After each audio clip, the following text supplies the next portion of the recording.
Perkenalkan, kami dari tim RBF Capital Universitas Katolik Parahyangan yang beranggotakan saya, Regina Riantoni, Saya, Brian Lavio Mira. Saya Filipus Christian Hermon. Kami akan menjelaskan hasil riset investasi kami yang berjudul IRRA, Emas atau Cemas. Kami menilai valuasi harga saham PT Itamara Noraya Tbk dengan kode saham IRRA dengan menggunakan 3 metode yang terdiri dari Dividend Discount Model, Free Cash Flow to Firm, dan Relative Valuation. Sampai tanggal 26 Juli 2021 kemarin, market cap atau kapitalisasi pasar dari PT Itamara Noraya Tbk berjumlah 3,02 triliun rupiah. PT Itamara Noraya Tbk bergerak di bidang distribusi alat kesehatan di Indonesia. Perusahaan ini menawarkan produk auto disable syringe Wanjak, produk diagnostik Abbott, produk Terumo BCT, diagnostik ortoklinis, Becton Dickinson, Agin, dan Diagas. Perusahaan ini juga terlibat dalam bisnis persewaan gedung dan kantor. PT Itamara Noraya Tbk merupakan anak perusahaan dari PT Global Dinamika Kencana dengan produk-produk unggulan seperti jarum suntik dari Wanjak dan blood screening mesin dari Abbott. IRRA berhasil menjadi pemasok terbesar di Indonesia untuk permintaan kedua barang tersebut. Ada beberapa topik yang akan kami bahas. Yang pertama, analisis ekonomi global dan lokal. Kedua, tinjauan industri dan posisi persaingan. Ketiga, analisis keuangan. Dan yang keempat, valuasi perusahaan. Kita masuk ke pembahasan pertama, yaitu analisis ekonomi global dan lokal.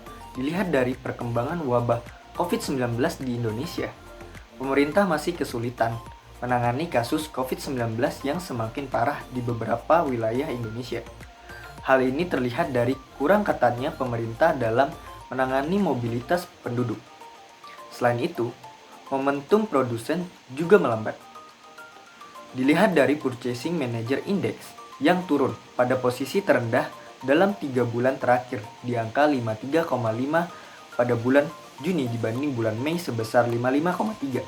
Jika dilihat dari kepercayaan konsumen, maka kepercayaan konsumen bisa dibilang lemah.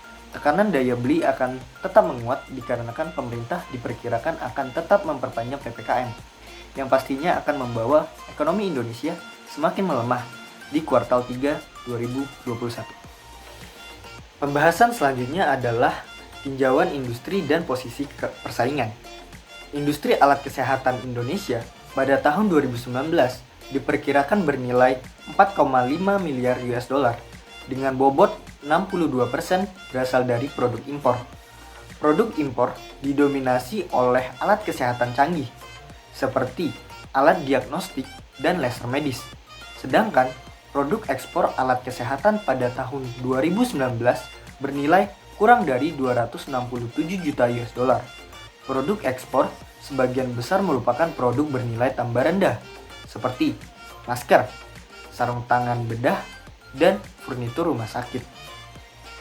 Dari posisi persaingan, PT Itamara Noraya Tbk saat ini merupakan market leader pada industri distributor alat kesehatan, di mana hampir seluruh pasar di Indonesia merupakan pangsa pasar dari IRRA, sehingga sangat mungkin IRRA dapat mencapai pertumbuhan laba yang signifikan, namun tetap bisa menekan margin biaya. Berdasarkan perhitungan skenario base, maka pendapatan akan bertumbuh dengan rata-rata sebesar 10,35%. Hal ini didukung oleh regulasi pemerintah dan peningkatan kesadaran masyarakat yang merujuk pada permintaan alat tes swab antigen yang melonjak naik sejak tahun 2020.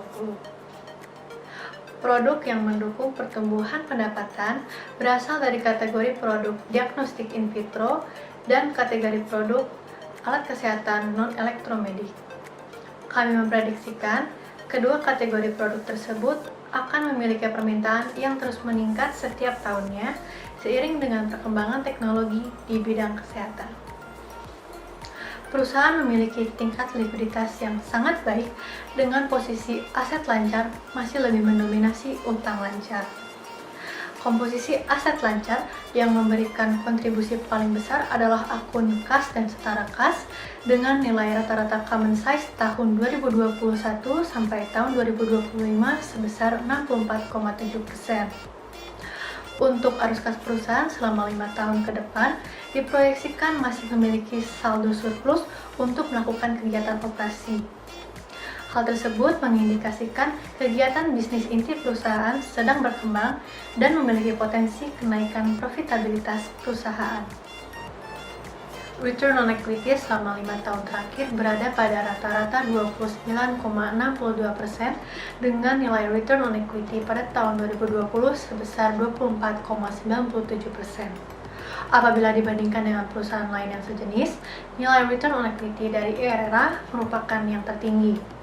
Namun, kami memprediksikan bahwa nilai return on equity cenderung akan menurun, dikarenakan IRRA akan mengalami penurunan pendapatan yang otomatis akan berpengaruh ke laba.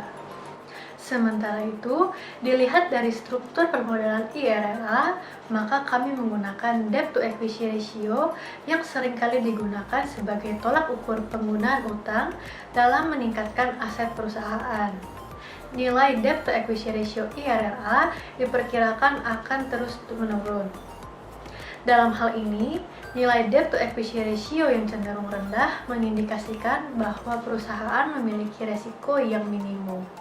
Pada bagian evaluasi, kami hadir dengan target harga sebesar 1.450 per saham dengan potensi downside sebesar 23,44% dari harga penutupan tanggal 26 Juli 2021 sebesar 1.890 per saham, di mana kami menggunakan campuran 3 metode evaluasi. Nah, kami menggunakan 3 metode evaluasi yang terdiri dari dividend discounted model, free cash flow to firm, dan relative valuation. Nah, alasan kami menggunakan ketiga metode tersebut dikarenakan kami percaya bahwa tidak ada satupun metode evaluasi yang paling mutakhir untuk mendapatkan nilai intrinsik sebuah saham. Untuk menghitung PACC, kami menggunakan input yang terdiri dari cost of debt yang kami dapat dari obligasi pemerintah 30 tahun, cost of equity kami menggunakan CAPM di mana beta didapat dari hasil regresi return saham IRRA dan return IHSG sejak 16 Oktober 2021. Nah, untuk weight of debt terdiri dari total beban berbunga dibagi dengan kewajiban berbunga ditambah dengan modal perusahaan pada tahun 2020. Nah, untuk weight of equity terdiri dari modal perusahaan pada tahun 2020 dibagi dengan kewajiban berbunga ditambah dengan modal perusahaan pada tahun 2020. Nah, pada two-stage dividend discount model dan free cash flow to firm, kami menggunakan data historis dari pertumbuhan earnings per share untuk mendapatkan growth rate sebesar 2,16% pada high growth phase. Sementara untuk perhitungan stable growth phase, kami menggunakan pertumbuhan produk domestik bruto Indonesia selama 5 tahun sebesar 3,65%. Pada dividend discount model, dengan mempresent value-kan proyeksi dividen per share, maka kami akan mendapatkan intrinsic value per share sebesar 415 per saham. Dan untuk free cash flow to firm, dengan mendiskonkan arus kas bersih dari IRRA, maka kami akan mendapatkan intrinsic value per share sebesar 1090 per saham.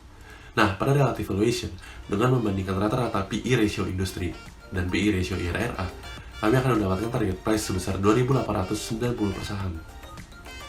Nah, dengan membobotkan masing-masing valuasi, kami akan mendapatkan target price sebesar 1.450 per saham, di mana terdapat downside sebesar 23,44%, sehingga kami akan merekomendasikan jual atau mengulangi proporsi jumlah saham bagi yang sudah memiliki IRRA.